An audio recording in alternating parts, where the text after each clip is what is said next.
আসসালামু আলাইকুম। আমার প্রিয় দর্শকদের জন্য বহু প্রত্যাশিত একটি রেসিপি নিয়ে হাজির হয়েছি। সেটা হচ্ছে দুধ বা ছানা ছাড়াই কিভাবে আটা দিয়ে একদম দোকানের মতো পারফেক্ট স্বাদে গোলাপ জামুন তৈরি করব।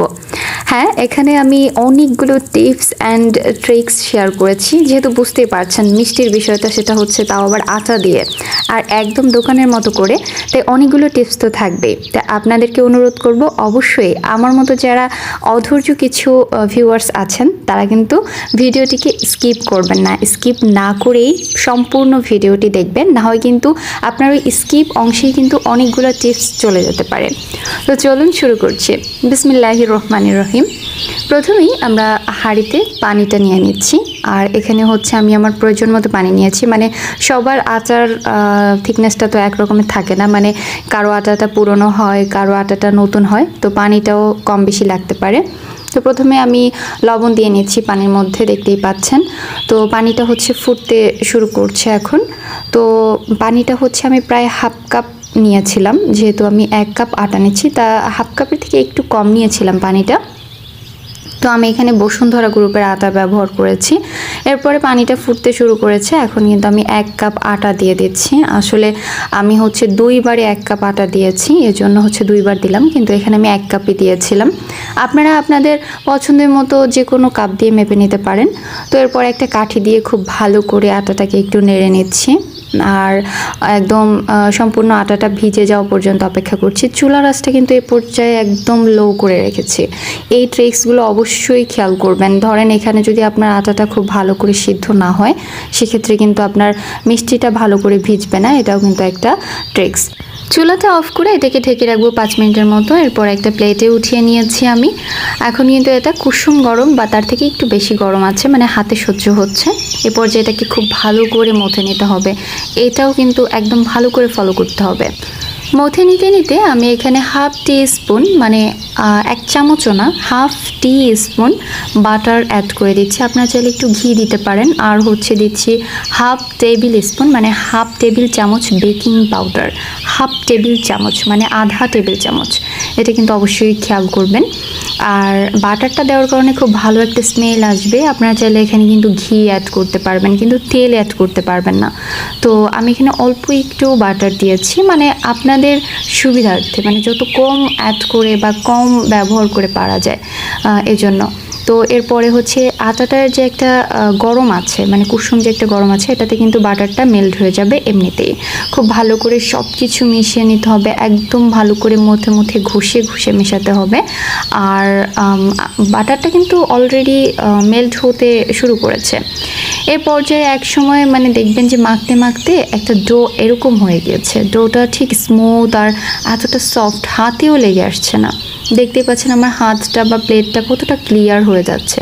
আমি এখানে আর কিছুই ব্যবহার করিনি, বিশ্বাস করবেন না। তো এখন হচ্ছে আমি খুব ভালো করে আবারও ভালো করে মথছি, মানে অবশ্যই ভালো করে মাখাতে হবে। এরপরে এরকম একটা ডো করে নিয়েছি, আর এখান থেকে এখন মিষ্টির সাইজের একদম ছোট ছোট করে মিষ্টি করে নিব, মানে ডো নিয়ে নিব আর মিষ্টির শেপ করে নিব। এ পর্যায়ে আরেকটা ট্রিক্স হচ্ছে, এই যে আপনি যে একটা ডো নিচ্ছেন, এটাকে হাতের মধ্যে খুব ভালো করে ঘষে ঘষে তারপরে কিন্তু মিষ্টির যে গোল একটা শেপ, ওটা দিতে হবে। এখন বলছি, আপনারা চাইলে আপনাদের যে কোনো শেপে দিতে পারেন, মানে পছন্দ অনুযায়ী। আর আমি গোল দিয়েছি, সেটা হচ্ছে গোলাপ জামুন সাধারণত গোলই হয়। আর দেখতে পাচ্ছেন আমার মিষ্টির গায়ে কোনো ধরনের কোনো ফাটল নেই। আরও একটি বানিয়ে আমি দেখিয়ে দিচ্ছি। এই ফাটলগুলো কিন্তু অবশ্যই রাখবেন না, না রাখার চেষ্টা করবেন। যখনই দেখবেন একটা ফাটল আছে, জাস্ট হাতের মধ্যে ভালো করে ঘষা দিয়ে তারপরে কিন্তু ফাটলটাকে একদম স্মুথ করে দিবেন। কারণ এই ফাটল থাকলে কিন্তু ভাজার সময় আপনার মিষ্টিগুলো ফেটে ফেটে যাবে, দেখতে কিন্তু একদম ভালো লাগবে না। তো এখন আমি সবগুলো বানিয়ে নিচ্ছি। একদম সবগুলো বানানো হয়ে গেছে, দেখতেই পাচ্ছেন কত সুন্দরভাবে আমি সবগুলো বানিয়ে নিয়েছি। এখানে আমার প্রায় 20টার মতো মিষ্টি হয়েছিল, 20টা বা 19টা। তো এরপরে আমি তেল গরম করতে দিলাম চুলাতে। চুলার তেলটা হচ্ছে আপনার কুসুম গরম ছিল। কুসুম গরম তেলের মধ্যে আমি এখন মিষ্টিগুলোকে দিয়ে দিব। অবশ্যই কুসুম গরম থাকবে, একদম হাইফাই হিটে হাইফাইভাবে তেল গরম করে ভাজতে যাবেন না, তাহলে কিন্তু মিষ্টিগুলো উপর থেকে লাল হয়ে যাবে, ভিতরে কিছুই হবে না। তো এরপরে আবার মিষ্টিগুলো ভিজবে না। আর আপনারা আমাকে কমেন্ট করবেন যে আপু মিষ্টিগুলো ভেজেনি, মিষ্টি হয়নি, সেটা কি না কি হয়ে গেছে। যাই হোক, এরপরে হচ্ছে আমি মিষ্টিগুলো দিয়ে দিচ্ছি, দেখতেই পাচ্ছেন। আর লো হিটে কিন্তু এটাকে ভেজে নিতে হবে। চুলা রাসটাকে একদম কম করে রেখেছি, দেখতে পাচ্ছেন মিষ্টিগুলা যখন তেলের ভিতরে দিয়েছি, এটা দেখতে মানে চারপাশে যে বাবলসগুলো উঠছে আপনার তেলের মধ্যে, তেলটা কতখানি গরম থাকলে এই ছোট ছোট বাবলস ওঠে। মানে তেলটা হচ্ছে একদম কুসুম গরম, আর চুলা রাসটা একদম লো থেকে একটু বাড়ানো আর কি। তো প্রায় 8 থেকে 10 মিনিট মেবি, তারও একটু বেশি হতে পারে, আমি ভেজে নিয়েছি এভাবে উল্টে পাল্টে। তো আমার হচ্ছে এখানে সব মিষ্টিগুলোই দিয়ে দিয়েছিলাম, কোনো সমস্যা নেই, আমি খুব ভালোভাবে উল্টে পাল্টে ভেজে নিতে পেরেছি এতটুকু তেলের মধ্যে। আপনারা কিন্তু ছড়ানো পাত্র নিতে পারেন বা তেল আরও বেশি নিতে পারেন, মিষ্টি কম দিয়ে ভাজতে পারেন, এটাও কিন্তু পারেন, কোনো সমস্যা নেই, যে যার পছন্দ মতো ভেজে নেবেন। আমি কিন্তু অলরেডি অনেকগুলো ট্রিক্স দিয়েছি, আমি জানি না আপনারা ফলো করেছেন কিনা। ভিডিওটা একটু লং, তারপরেও কিন্তু আমি খুব ভালো করে বুঝিয়ে দিচ্ছি। তো এরপরে আমি এটাকে খুব ভালো করে ভেজে নেওয়ার জন্য চুলা রাসটাকে লো করে রেখেছি, একটু একটা হাতা দিয়ে উল্টে পাল্টে নিচ্ছি। দেখতে পাচ্ছেন আমার মিষ্টির গায়ে কিন্তু দু একটার গায়ে একটু একটু করে ফাটল এসেছে, মানে আমি এতটা সতর্কতার সাথে মিষ্টিটাকে বানিয়েছি, তবুও কিন্তু অল্প একটু একটু ফাটল আসছে। তো এরপরে ব্রাউন কালার হওয়া অবধি অপেক্ষা করতে হবে। এখন প্রায় কিছুটা ব্রাউন কালার চলে এসেছে। তো আমি এখন অন্য কাজগুলো করে নিব, মানে শিরাটাকে রেডি করে নিব। আর কিছুক্ষণ পরপর কিন্তু মিষ্টিটাকে উল্টে পাল্টে দিতে হবে অবশ্যই। তো মানে নিচেরগুলো উপরে আর উপরেরগুলো নিচে দিয়ে দিতে হবে, না হয় কিন্তু আপনার মিষ্টিগুলো ভালো করে কুক হবে না। বুঝতে পারছেন আমি বারবার একই কথা বলছি। আসলে দেখতে পাচ্ছেন যে আমার মিষ্টিগুলো কত ভালোভাবে আস্তে আস্তে কুক হচ্ছে, আমি জানি না বুঝতে পারছেন কি না। তো এখন কিন্তু দেখতে ঠিক এরকম ব্রাউন কালার হয়ে এসেছে, এর থেকে বেশি কালার করার দরকার নেই। এখন এটাকে তুলে নিলেই হবে। তেল ছড়িয়ে আমি তুলে রাখছি একটা প্লেটে এটাকে। আর সবগুলো মিষ্টি কিন্তু এই কড়ার মধ্যেই আছে। এই কড়াই থেকে এখন আমি এই মিষ্টিগুলোকে তুলে নিচ্ছি, আর চলে যাব হচ্ছে শিরা বানানোর জন্য। শিরা করতে লাগবে চিনি, আর এখানে আমি 1 কাপ চিনি নিয়েছি। আপনারা যে কাপের 1 কাপ চিনি নেবেন সেই কাপেরই হাফ কাপ পানি দিবেন। এরপরে আমি পানিটা দিয়ে দিচ্ছি আর চুলাটা অন করে দিচ্ছি, আর হচ্ছে এখানে ফুটিয়ে নিচ্ছি শিরাটাকে। ফোটানোর পর আমি কিন্তু 2টো এলাচ মুখ ফাটিয়ে জাস্ট শিরার মধ্যে দিয়ে দিব। এটা হচ্ছে সুগন্ধের জন্য, আপনারা চাইলে কিন্তু অবশ্যই স্কিপ করতে পারেন। তারপরে হচ্ছে আমি একদম একটা চামচ দিয়ে নেড়ে চেড়ে নিচ্ছি, শিরাটা কিন্তু খুব ভালো করে ফুটছে। তো এখন শিরাটা আপনারা কোন পর্যায়ে বুঝতে পারবেন যে একদম ডান, মানে শিরাটা হয়ে গিয়েছে।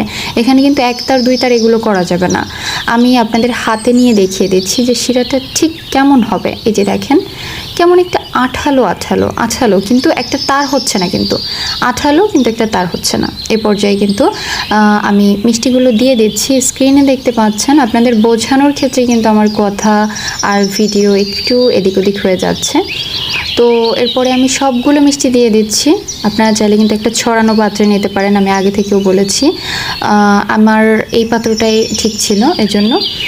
তো আমি এখন এটাকে ঢেকে ভালো করে নেড়ে চেড়ে নিচ্ছি, আর ভালো করে নেড়ে চেড়ে সবগুলো মিষ্টি ভিজিয়ে এটাকে আমি ঢেকে রান্না করব 2 মিনিটের জন্য। 2 মিনিট পর চুলাটা অফ করে আপনারা ঠিক 2 ঘন্টা বা 1.5 ঘন্টা অপেক্ষা করবেন।